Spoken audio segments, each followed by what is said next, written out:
And Trayvon Martin was first shot, I said okay? that this could have been my son. Another way of saying that is Trayvon Martin could have been me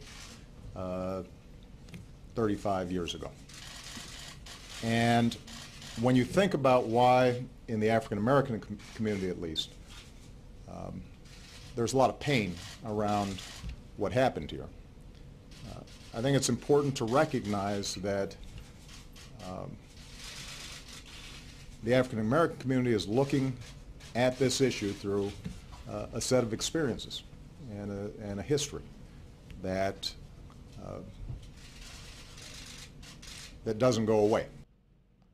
All right, folks, that, of course, the president. We've been playing that for most of the day, and we are joined right now by my friend, the great actor and singer, Robert Davi. Hey! Hey. I want to get an orange hat like that, man. You're going to have to go to Palm Springs. That's where I got this in Palm. I was walking around Palm Springs. I saw these hats, and this one had the most color. I love it. And, you know, Sinatra's favorite color was orange. I didn't know that. Yeah, he said it was the most happy color.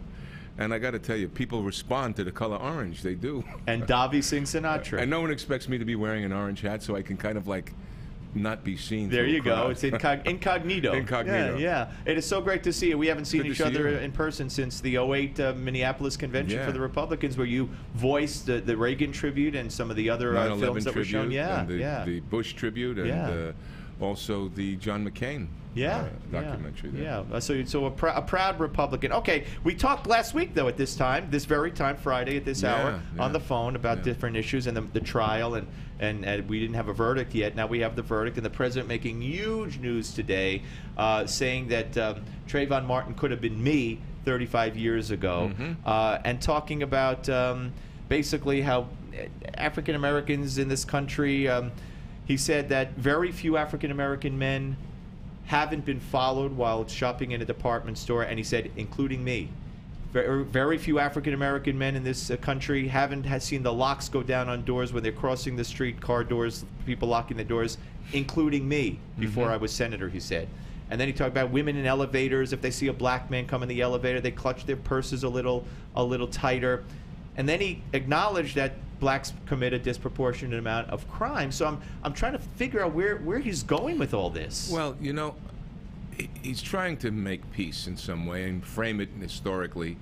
For me, I'm all about, you know, because I do the singing and the Sinatra aspect, who was against one of the first artists against racial bigotry of any kind. And me growing up with my family, my dad's best friends were, you know, we had black guys over the house, guys that he worked with. So I didn't see color, you know. Also being Italian, Sicilian, having dark features, having growing up being called a greaseball. Same thing as the Jewish population, having that the prejudice and anti-Semitism that the Jews had. So there's a symbiotic kind of unity that all these people have, that we all have together. You know, also the Italians, I mentioned that before, had the biggest lynching of all time in one single day in New Orleans years ago. Right, we talked about that last week. Yeah, Sicilian immigrants. I mean, so, and Italians, if you're Italian, you're in the mafia. Right. If you look like I look, I'm a tough-looking cat when I was younger. Except now with the orange hat, you're a little toned down. With the orange hat, I kind of, it's a soft and gentle in me with the shirt on and the orange hat and stuff. But when I was growing up younger, you know, I looked tough. People looked at me like, you know, what's going on here? You know, there could be some. So, that being said, what we have to bring together is our affections for each other. All blood is red. All right? That's inevitably the bottom line. Sure. The other thing, Steve, is that I've asked a lot of friends of mine who are black, and just even strangers, whether it's in the coffee shop downstairs, or the doorman at the hotel I'm staying at, or at a club, a bouncer at the club, or you know, young black men, young black women, the driver, the AD on the set, or whatever. I've asked them what their feelings are about what happens, and several told me some very interesting things, and I'd share one of them with an audience. One of them, who's a great-looking, very strong young black man in his 20s, is an actor, wants to be an actor. And he told me that when he goes home on the subway, he doesn't live in the nicest area of town. He says, and there are times when the subway, late at night, when he's coming home after his late night shift at a place he also bartends at 4 or 5 in the morning, he, based on who comes in that train, gets nervous. Sure.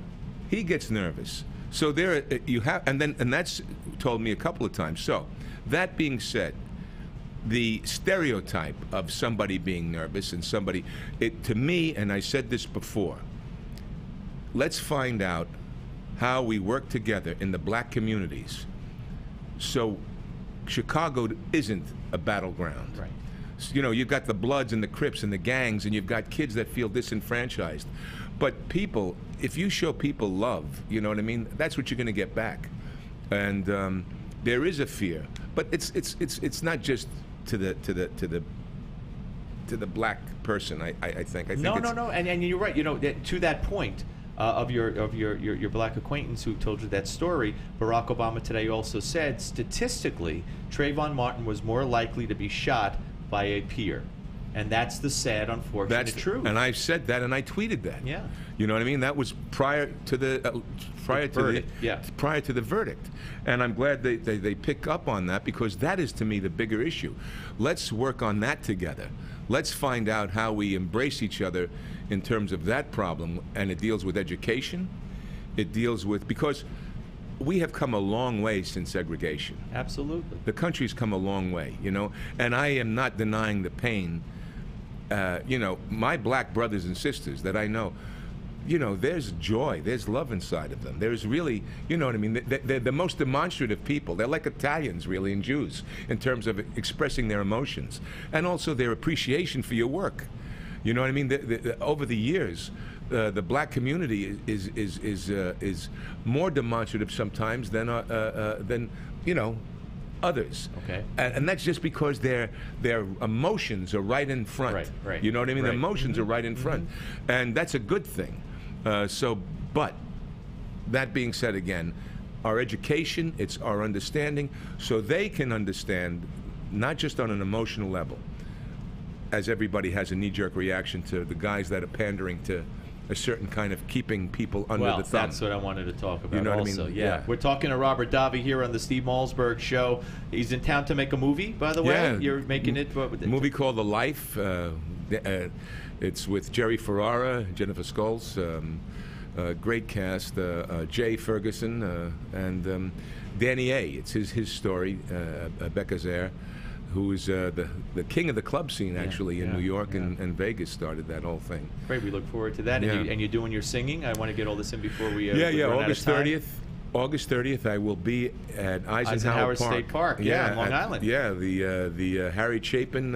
Right by Nassau Coliseum. Nassau Coliseum, and it's a concert for the people. So I invite everyone to come and see what I do. We'll have a nice 15-piece orchestra. And this is national and worldwide. So you're also going to be out in California. Vibrato, August 18th. And of course, you're going to be at Vegas with Don Rickles. Don Rickles, September 28th and 29th. I got it all memorized. You got it good, my brother. I got the Davi schedule. Got it.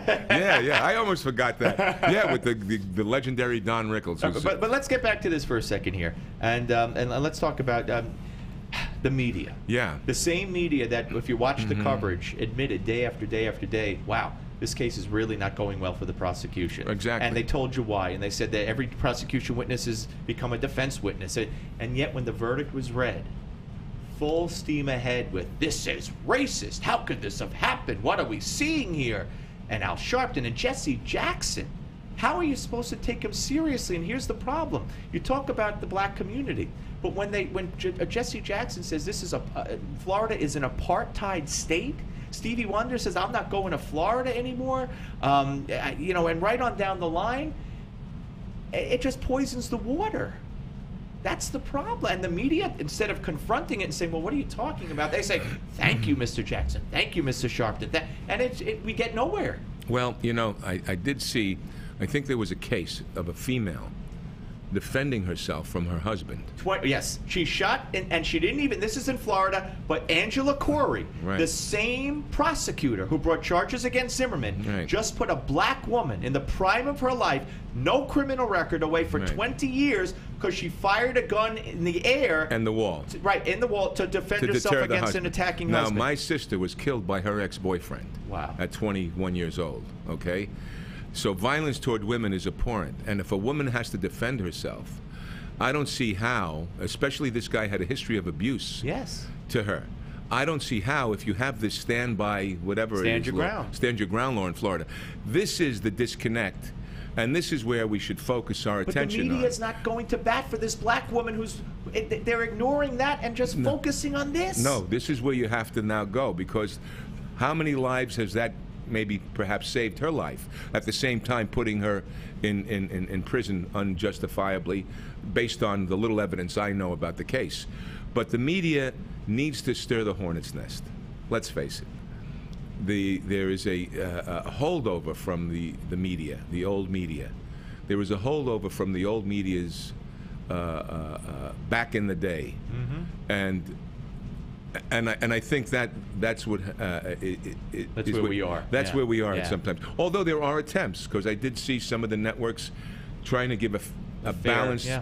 more and more of a balance. Because why? Because people like you, Newsmax, people like Fox, people like Breitbart, you know what I mean, that are coming out and giving the people an alternative aspect to this, and holding the media accountable not to their own agenda, which is a very probably extreme leftist agenda in terms of moving the culture a certain way, but an agenda being able to give us the truth, or let us find the truth within giving a full-rounded aspect. And a proof of that, that the public is dissatisfied with the media, is MSNBC.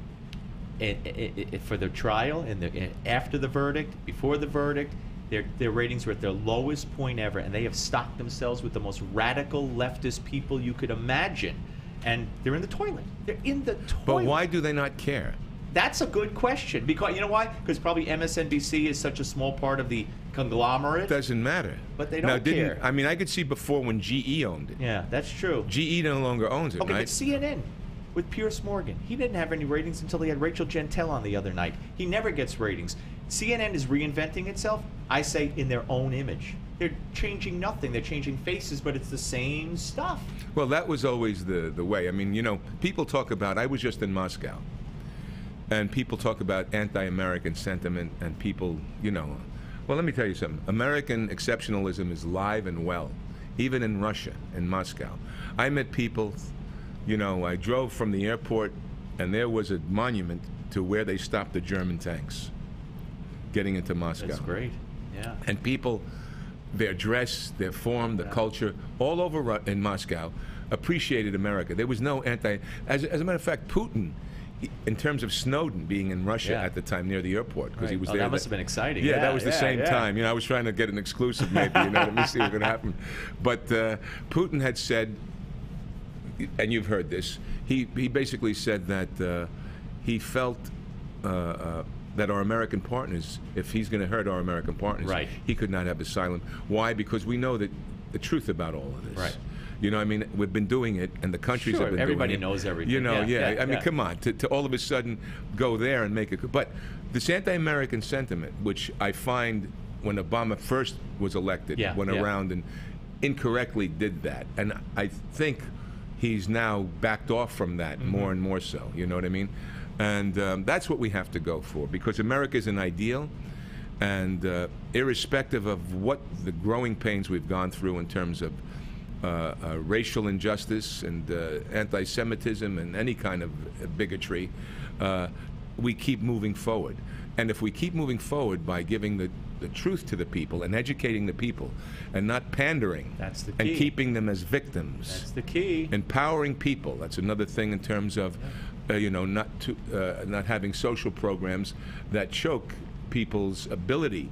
Help them when they need help. Everyone needs help sometimes. And of course, you know, when African Americans make that point that they're being kept down by the system that benefits those who keep them down, they're called names. But hey, It is so great to see you. Great to see you. And I thank you for coming up and taking the time out thanks of your for busy having me. schedule. Well, I'm right down the block. I for know. I Pete's didn't want sakes. to Great tell hotel. anybody where you are. But, Wow. okay, we're going to go out with a little Davi Sing Sinatra. They can get the album on iTunes or Amazon or Barnes & And Noble. the website is Davi Sing Sinatra. DaviSingSinatra.com. And you can check the whole schedule and go see him. And join me. And me and my son are going to go see him at Eisenhower Park. I Great. hope. So we'll yeah, be there. you better. Yeah, It's all a right. Friday night, August 30th. You got it. All right, take us out, ladies and gentlemen, with some Davi Sing Sinatra.